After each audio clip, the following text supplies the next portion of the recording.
tout ça la calcule que chaque candidat va payer $3,000 pour qu'il ne battre la campagne.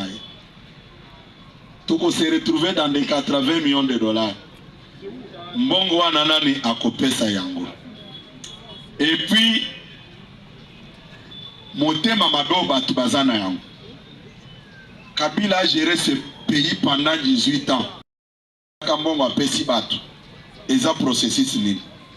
Po tozo sololana bango nyonso baute pa Kabila wana. Mais mingi ezaka ka stratégie ya banguna oyo balingi kokotsa biloko na se pour créer le mécontentement parmi nous.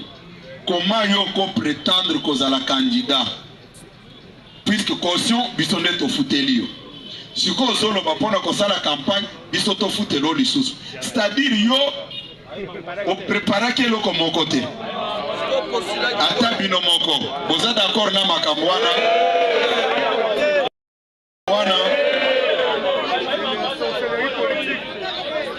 bana faci beton viva